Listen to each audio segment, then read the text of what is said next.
बच्चों आज हम आपको एचसीएफ और एलसीएम ज्ञात करना सिखाते हैं। तो अपने पास संख्या दी है 12, 15 और 21।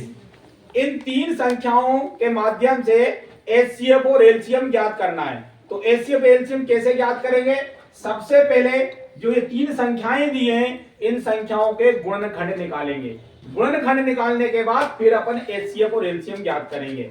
एचसीएफ का जो फुल फॉर्म होता है वो होता है हाईएस्ट कॉमन फैक्टर, और एलसीएम का जो फुल फॉर्म होता है वो होता है लीस्ट कॉमन मल्टीप्लाई। एचसीएफ को हिंदी में बोलते हैं महत्तम समापवर्तक मासा, एलसीएम को हिंदी में बोलते हैं लघुत्तम समापवर्तक अर्थात लासा।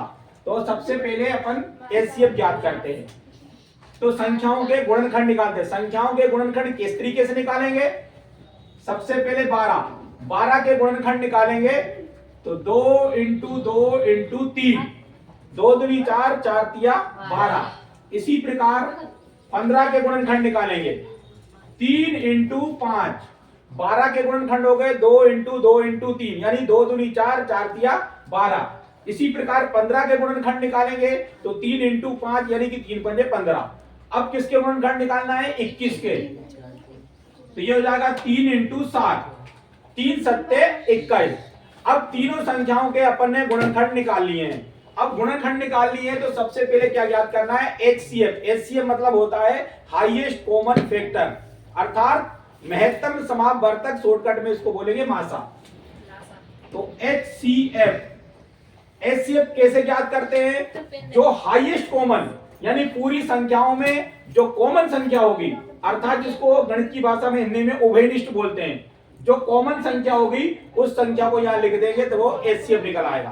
अब इसमें कॉमन संख्या कौन सी है? 3 है, तो यहां पर 3 लिख देंगे। यानी एचसीएफ में कॉमन वाली संख्या लिखनी है। सभी संख्याओं में कॉमन संख्या कौन सी है? तो सभी संख्याओं में कॉमन कौन है? 3 है। तो महत्तम समापवर्तक यानी कि एचसीएफ हो गया 3। अब ज्ञात करना है एलसीएम।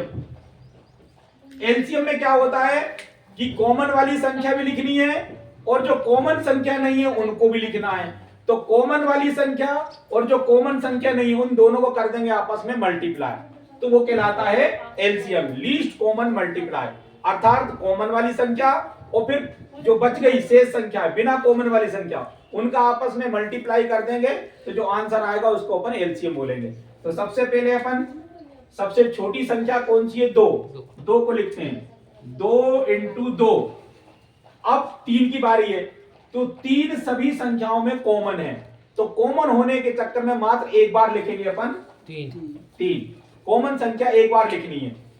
यहां पर सबसे छोटी संख्या थी 2, तो 2 इंटू 2 लिख दिया। 3 जो है वो सार्वंतर है, सभी संख्याओं में 3 कॉमन है, तो कॉमन वाली संख्या एक बार लिखेंगे। उसके बाद क्या बच गया? 5 लिख दिया। फिर कितना लिखना है? 7।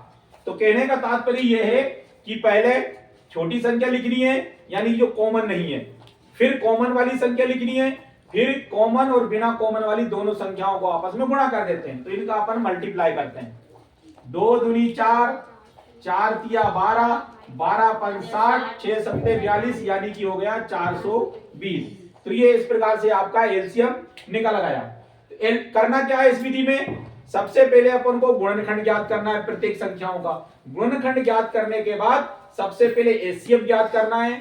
एचसीएफ का मतलब होता है हाईएस्ट कॉमन फैक्टर अर्थात जो हाईएस्ट संख्या रहेगी, जो कॉमन संख्या रहेगी उसको लिखना है।